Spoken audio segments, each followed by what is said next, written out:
Hi everyone, this is François Gano, originally from France, and I'm here working as a managing director.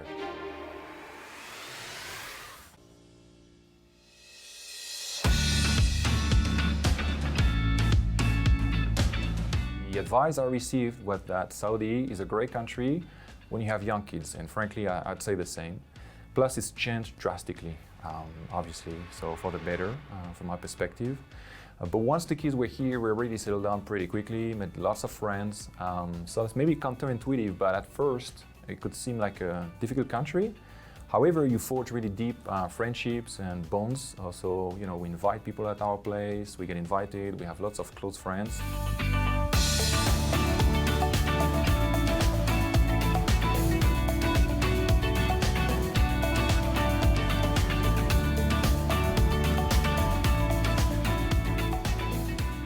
I started working here in Saudi Arabia, restructuring a branch of a company in smart mobility, smart city.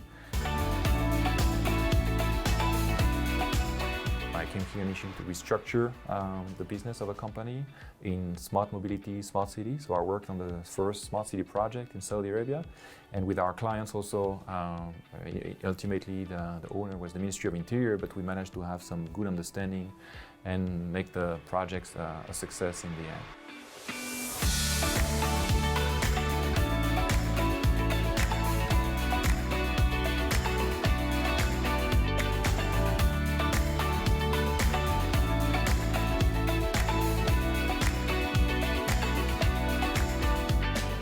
Basically, the business model is we're helping companies transitioning to solar energy.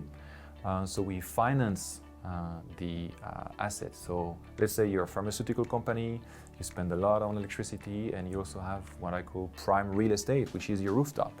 And so the company would help you transition to solar energy by doing the design, engineering, installation, and then selling you green energy at a cheaper rate than what you can get from the network. So it's basically making a saving without investing, and this is how we help this transition.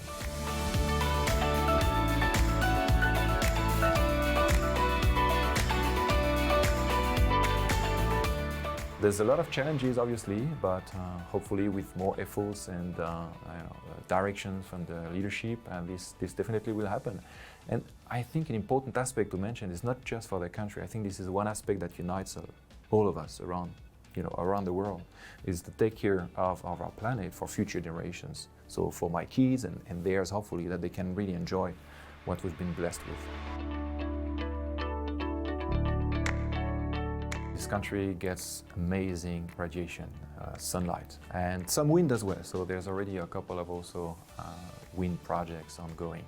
But yeah, definitely with the new panels, the new, let's say, technology, it's very easy to have those facilities producing at maximum capacity for a lot of hours during the day, right?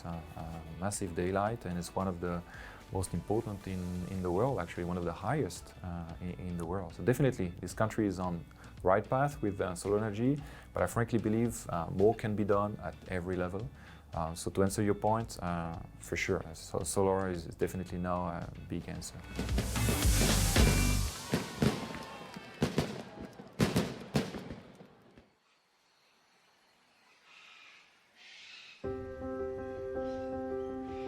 So in business, it often happens that you become close to the people you're dealing with, and some of them become friends. So we indeed had a business meeting. I'm also part of a French-Saudi business group here in the Western region, plus also in Riyadh with the embassy. So there's a lot, of those types of meetings where French companies and Saudi companies, or French businessmen and Saudi businessmen, cooperate, mingle, discuss business issues. So I invited some friends of mine and work colleagues at my home for a discussion around those opportunities we're seeing in the market, what's happening, to keep each other updated.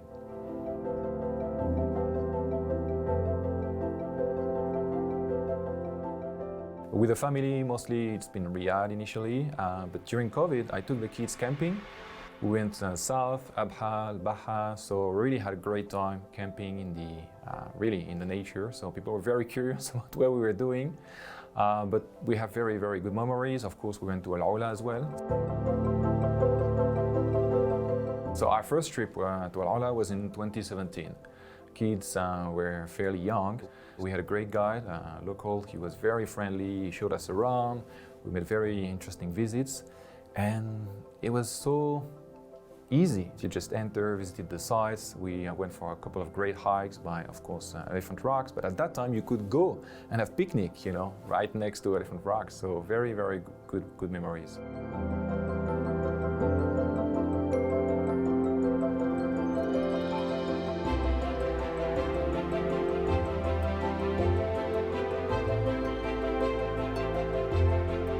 We even went all the way north to Wadi Disa, you know, as a road trip with friends, camping again. So nature really, that's beautiful here around the country.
So we've been living in Jeddah for several years. So both me and my wife work. So she works for NEOM and she's there during the week. So she comes during the weekend and somehow I take care of the kids. Of course, they're not toddlers, so they have their own extracurricular activities besides school. My son loves basketball and sports in general. We play often together, whether it is basketball or some other games as well. And he's getting better and better, and then very soon he'll beat me on a regular basis. So yeah, we shoot some hoops in the compound from time to time, or we play tennis, we go swim, or he also plays ultimate frisbee with me from time to time. So quite passionate. It's a good bonding moment as well.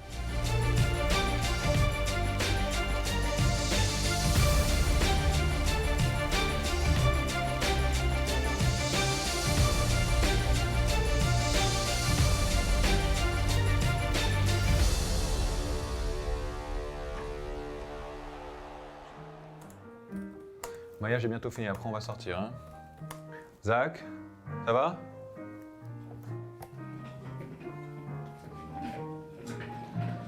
Regarde, tu finis, après on ira dîner, ok? C'est cool? Là, tu joues celle-ci ou tu joues laquelle? Ou c'est l'autre? L'autre? Ok, super. My daughter, she does acrobatics. Yeah, it's called Bounce, a place where they go, and she also plays the piano. Kids are having a good time in Jeddah. You know, they made a lot of friends. You know, most of their lives they've spent it here in Saudi Arabia. So for them, it's really home. So not only for them, but for us as a family, it is home. Most of the time I work, sometimes I travel, but I try my best to be home, you know, for dinner. So we have a family dinner together. They love junk food, but from time to time, you know, we've managed to strike a balance, you know, between junk food and healthy food. Plus, they're also quite open, you know, we love traveling and we've gone around the world with them, several different countries, so they're used to different cultures as well. They speak several languages, they speak French obviously, but they also speak Arabic and English. And cuisine, I think, yeah, they have a palate for it. Japanese is definitely one of their favorite cuisine.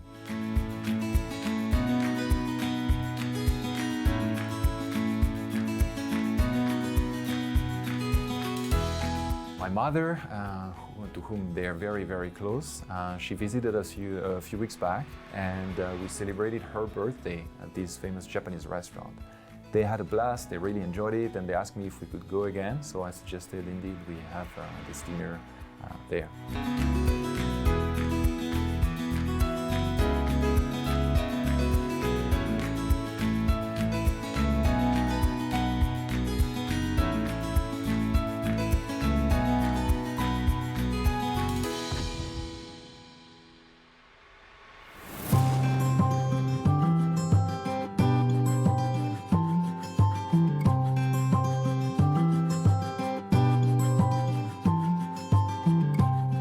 Yeah, well, I have several hobbies, and sports is definitely one of them, especially team sport. So I've been playing a lot of basketball since I was a kid, and one day I discovered ultimate frisbee. And what I really enjoy about this sport and like, what sets it apart from other sports is the notion of respect. And it's co-ed, so it's mixed sport. Really, men and women play together. So for me, there's a lot of similarities with true leadership, inclusiveness, lead by example, respect your opponents, go by the rules. So it's not a win at all costs, quite the opposite. You really do your best, and that's how the sport is played. So in a nutshell, it's 7-on-7 on a large field. You progress by throwing the disc to your friends, and ideally you score by catching the disc in the end zone. And it's a non-contact sport, very fun to play, athletic, and I guess you need a lot of skills to throw, so it makes it also quite entertaining to watch. Basically, you just need a disc, a frisbee, and you can play anywhere. You can play by the beach, you can play with your friends, in the garden, or pretty much anywhere. And we have a team here, mostly from Chaos. It's called Kingdom Ultimate, and we compete in regional tournaments. And actually last year, we organized the MENA, Middle East and North African Championship, and for the first time, it was held in Saudi Arabia, here at KAUST. And it was sanctioned by the Ministry of Sports, so there's an official league now. The sport is officially recognized. Officials actually came and attended the final, so it was a big event. We had, I believe, 16 teams from all around the region.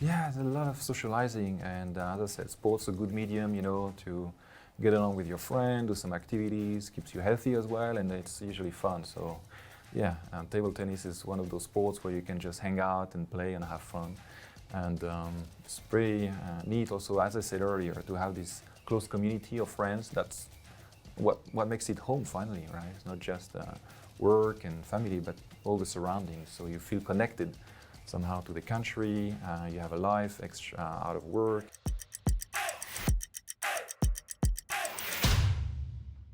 Saudis are very, very welcoming in general, and we have good friends with mixed backgrounds, Saudis, expats, and even in our sports team, it's very representative. Our captain is a Saudi, our co-captain is a European.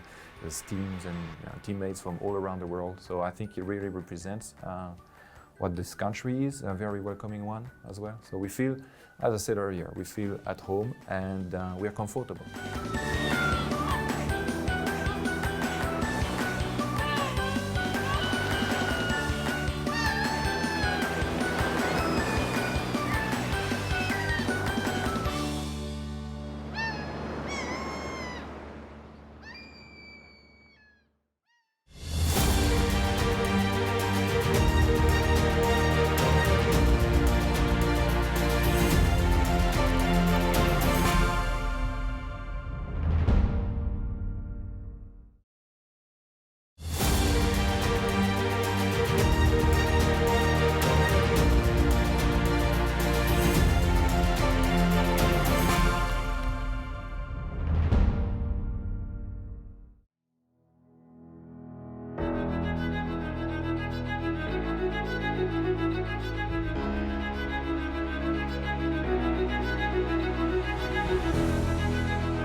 When we travel, there are really two things that we want to do, is nature and culture.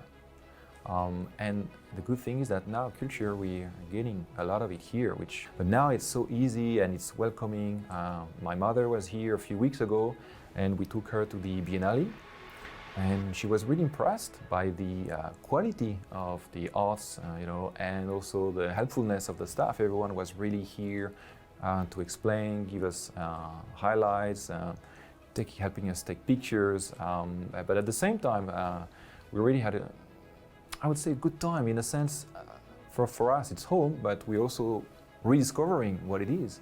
Obviously, we took her to El Balad, which is almost a different place right now with all the renovation that's happened. And also there are several galleries in Jeddah that we attend and regularly visit. So for us, art is important. I guess also for kids, it plays a role, right? School is not just about math and languages, history, but it's also for their kids to develop different tastes and different perspectives. So getting access to art is definitely possible now and on the ground, not just online. So really we appreciate this change.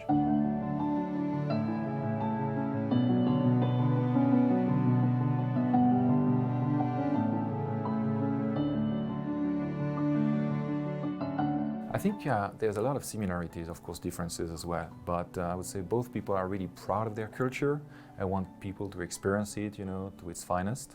And both are really welcoming. So under the surface, French are really welcoming, trust me as well on that.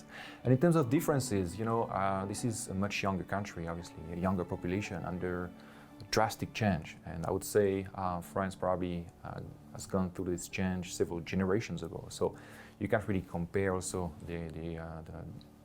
both countries from this perspective. However, I think they both deeply care, for their country and want the best.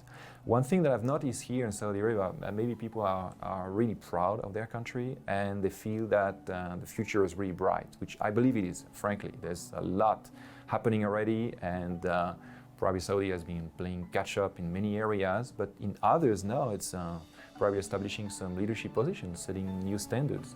So we feel a good vibe, faith in the future. Not to say that doesn't happen in France, but I would say to a different degree. That's my opinion.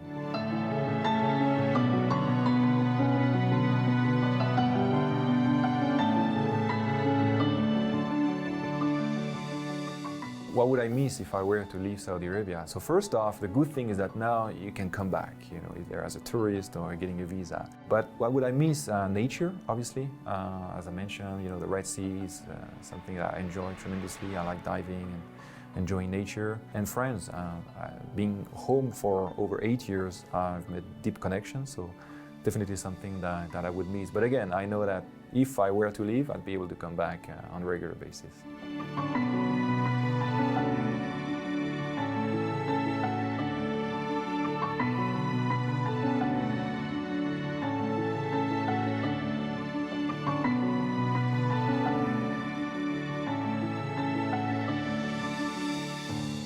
أنا درست العربية في فرنسا وعشت 2 سنين في ليبيا والحين أنا سعودي somehow.